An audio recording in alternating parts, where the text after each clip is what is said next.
नमस्कार, हर हर महादेव, जय माता दी। इस समय चल रहा है पवित्र नवरात्र और हम पाठ कर रहे हैं दुर्गा सप्तशती का।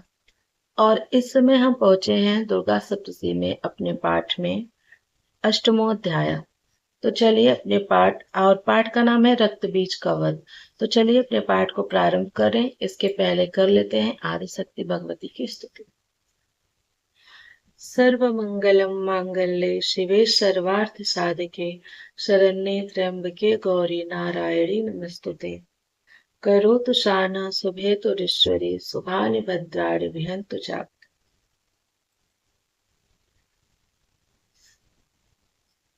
मैं अरिमा आदि सिद्धमयी किरणों से आवृत भवानी का ध्यान करता हूँ। उनके शरीर का रंग लाल है, नेत्रों में करुणा लहरा रही है तथा हाथों में पास अंकुश बाण और धनुष शोभा पाते हैं। ऋषि कहते हैं चंड और मुंड नामक दैत्यों के मारे जाने तथा बहुत सी सेना का संहार हो जाने पर दैत्यों के राजा प्रतापी शुंभ के मन में बड़ा क्रोध हुआ और उसने दैत्यों की संपूर्ण सेना को युद्ध के लिए कूच करने की आज्ञा दी।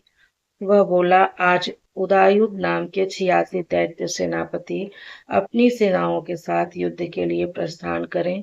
कंबू नाम वाले दैत्यों के 84 सेना नायक अपनी वाहिनी से घिरे हुए यात्रा करें। 50 कोटि वीर कुल के और 100 धौम्र कुल के असुर सेनापति मेरी आज्ञा से सेना सहित कूच करें। कालक, दौहत, मौर्य और काल के असुर भी युद्ध के लिए तैयार हो मेरी आज्ञा से तुरंत प्रस्थान करें। भयानक शासन करने वाला असुर राज शुंभ इस प्रकार आज्ञा दे सहस्त्रों बड़ी बड़ी सेनाओं के साथ युद्ध के लिए प्रस्थित हुआ। उसकी अत्यंत भयंकर सेना आती देख चंडिका ने अपने धनुष की टंकार से पृथ्वी और आकाश के बीच का भाग बुझा दिया। राजन, तदंतर देवी के सिंह ने भी बड़े जोर जोर से दहाड़ना आरंभ किया।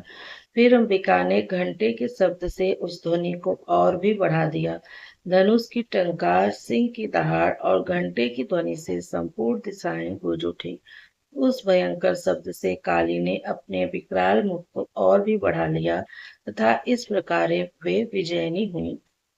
उस तुमुल नाद को सुनकर दैत्यों की सेनाओं ने चारों ओर से आकर चंडिका देवी, सिंह तथा काली देवी को क्रोधपूर्वक घेर लिया।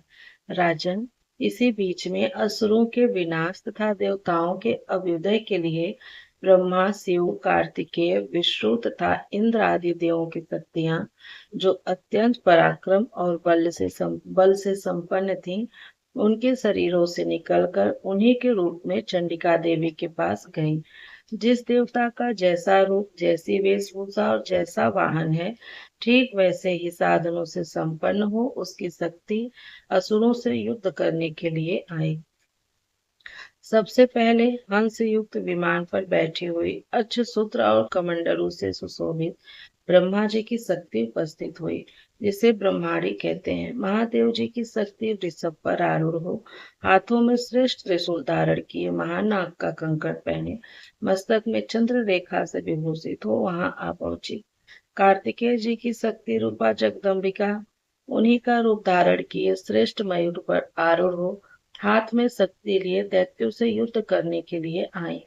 इसी प्रकार भगवान विष्णु की शक्ति गरुड़ पर विराजमान हो शंख, चक्र, गदा, सारंग, धनुष तथा खड्ग हाथ में लिए वहां आए। अनुपम यज्ञ वाराह का रूप धारण करने वाले श्री हरि की जो शक्ति है, वह भी वाराह शरीर धारण करके वहां उपस्थित हुई। नारसिंही शक्ति भी नरसिंह के समान शरीर धारण करके वहां आई। उसकी गर्दन के बालों के झटकने से आकाश के तारे बिखरे पड़ते थे। इस प्रकार इंद्र की शक्ति वज्र हाथ में लिए गजराज इरावत पर बैठकर आई। उसके भी सहस्त्र नेत्र थे। इंद्र का जैसा रूप है वैसा ही उनका भी था। तदंतर उन देव शक्तियों से घिरे हुए महादेव जी ने चंडिका से कहा, मेरी प्रसन्नता के लिए तुम शीघ्र ही इन असुरों का संहार करो।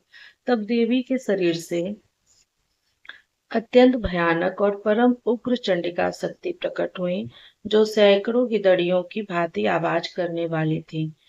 उस अपराजिता देवी ने धूमिल जटा वाले महादेव जी से कहा, भगवान, आप शुंभ निशुंभ के पास दूत बनकर जाइए और उन अत्यंत गर्वीले दानों शुभ और निशुभ दोनों से कहिए, साथ ही उनके अतिरिक्त भी जो दानव युद्ध के लिए वहां उपस्थित हो उनको भी यह संदेश दीजिए, दैत्यों तुम यदि जीवित रहना चाहते हो तो पाताल को लौट जाओ, इंद्र को त्रिलोकी का राज्य मिल जाए और देवता यज्ञ भाग का उपभोग करें। यदि बल के घमंड में आकर तुम युद्ध की अभिलाषा रखते हो तो आओ, मेरी सिवाय तुम्हारे कच्चे मान से तृप्त हो। चूंकि उस देवी ने भगवान शिव को दूत के कार्य में नियुक्त किया था, इसलिए वह शिवदूती के नाम से संसार में विख्यात हुए। वे महादैत्य भी भगवान शिव के मुंह से देवी के वचन सुनकर क्रोध में भर गए और जहाँ कात्यायनी विराजमान थी उस ओर बढ़े। तदंतर वे दैत्य अमरस में भरकर पहले ही देवी के ऊपर बाण, शक्ति और वृष्टि आदि अस्त्रों की वृष्टि करने लगे। तब देवी ने भी खेल खेल में ही धनुष की टंकार की और उससे छोड़े हुए बड़े बड़े बाणों द्वारा दैत्यों के चलाए हुए बाण, शूल, शक्ति और फरसों को काट डाला। फिर काली उनके आगे होकर शत्रुओं को शूल के प्रहार से विदीर्ण करने लगी और खटवांग से उनका कचूमर निकालती हुई रणभूमि में विचरने लगी।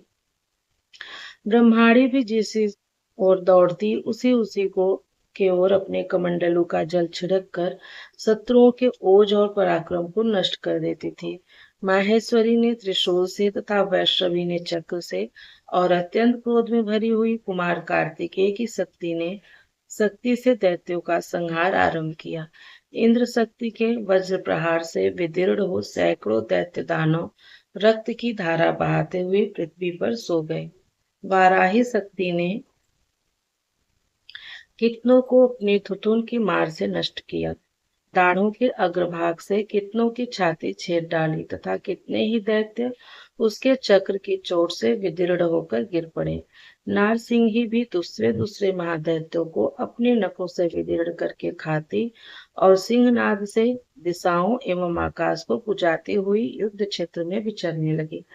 कितने ही असुर शिवदूती के प्रचंड अट्टहास से अत्यंत भयभीत हो पृथ्वी पर गिर पड़े और गिरने पर उन्हें शिवदूती ने उस समय अपना ग्रास बना लिया। इस प्रकार क्रोध में भरे हुए मातृगणों को नाना प्रकार के उपायों से बड़े बड़े असुरों का मर्दन करते देख दैत्य सैनिक भाग खड़े हुए। मातृगणों से पीड़ित दैत्यों को युद्ध से भागते देख रक्तबीज नामक महादैत्य क्रोध में भरकर युद्ध करने के लिए आया। उसके शरीर से जब रक्त की बूंदें पृथ्वी पर गिरती तब उसी के समान शक्तिशाली एक दूसरा महादैत्य पृथ्वी पर पैदा हो जाता था। महासुर रक्तबीज हाथ में गदा लेकर इंद्र शक्ति के साथ युद्ध करने लगा। तब इंद्र ने अपने वज्र से रक्तबीज को मारा। वज्र से घायल होने पर उसके शरीर से बहुत सा रक्त चूने लगा और उससे उसी के समान रूप तथा पराक्रम वाले योद्धा उत्पन्न होने लगे। उसके शरीर से रक्त की जितनी बूंदें गिरी उतने ही पुरुष उत्पन्न हो गए। वे सब रक्त बीज के समान ही वीर्यवान, बलवान तथा पराक्रमी थे। वे रक्त से उत्पन्न होने वाले पुरुष भी अत्यंत भयंकर अस्त्र शस्त्रों का प्रहार करते हुए वहां मात्र गणों के साथ घोर युद्ध करने लगे। पुनः वज्र के प्रहार से जब उसका मस्तक घायल हुआ तब रक्त बहने लगा और उससे हजारों पुरुष उत्पन्न हो गए।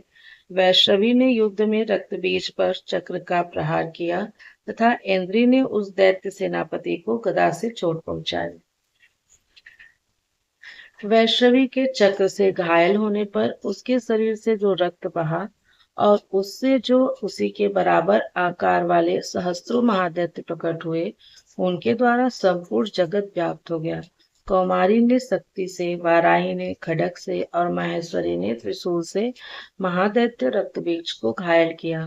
क्रोध में भरे हुए उस महादैत्य रक्तबीज ने भी गदा से सभी मात्र शक्तियों पर पृथक पृथक प्रहार किया।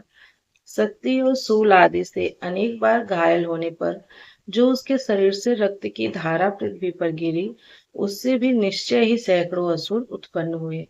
इस प्रकार उस महादैत्य के रक्त से प्रकट हुए असुरों द्वारा संपूर्ण जगत व्याप्त हो गया।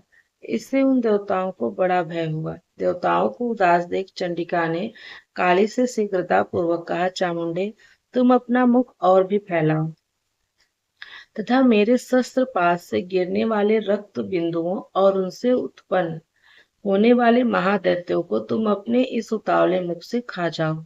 इस प्रकार रक्त से उत्पन्न होने वाले महादैत्यों का भक्षण करती हुई तुम रण में विचरती रहो। ऐसा करने से उस दैत्य का सारा रक्त क्षीण हो जाने पर वह स्वयं भी नष्ट हो जाएगा। उन भयंकर दैत्यों को जब तुम खा जाओगी, तब दूसरे नए दैत्य उत्पन्न नहीं हो सकेंगे। काली से यों कहकर चंडिका देवी ने सूल से रक्त बीज को मारा और काली ने अपने मुख में उसका रक्त ले लिया। तब उसने वहां चंडिका पर गदा से प्रहार किया, किंतु उस गदापात ने देवी को तनिक भी वेदना नहीं पहुंचाई। रक्त बीज के घायल शरीर से बहुत सा रक्त गिरा, किंतु ज्यों ही वह गिरा त्यों ही चामुंडा ने उसे अपने मुख में ले लिया। रक्त गिरने से काली के मुख में जो महादैत्य उत्पन्न हुए, उन्हें भी वह चट कर गई और उसने रक्त बीज का रक्त भी पी लिया। तदंतर देवी ने रक्त बीज को, जिसका रक्त चामुंडा ने पी लिया था, वज्र, बाण, खड्ग तथा वृष्टि आदि से मार डाला। राजन, इस प्रकार शस्त्रों के समुदाय से आहत एवं रक्तहीन हुआ महादैत्य रक्त बीज पृथ्वी पर गिर पड़ा। नरेश्वर, इससे देवताओं को अनुपम हर्ष की प्राप्ति हुई और मातृगण उन असुरों के रक्तपान के मद से उद्धत सा होकर नृत्य करने लगा। इस प्रकार से मार्कंडेय पुराण में सावर्णिक मनवंतर की कथा के अंतर्गत देवी महात्म्य रक्तबीज वध नामक 8वां अध्याय पूर्ण हुआ। प्रियम शंकरम शर्वनाथम नमामि। हर हर महादेव। हरे नमः, हरे नमः, हरे नमः।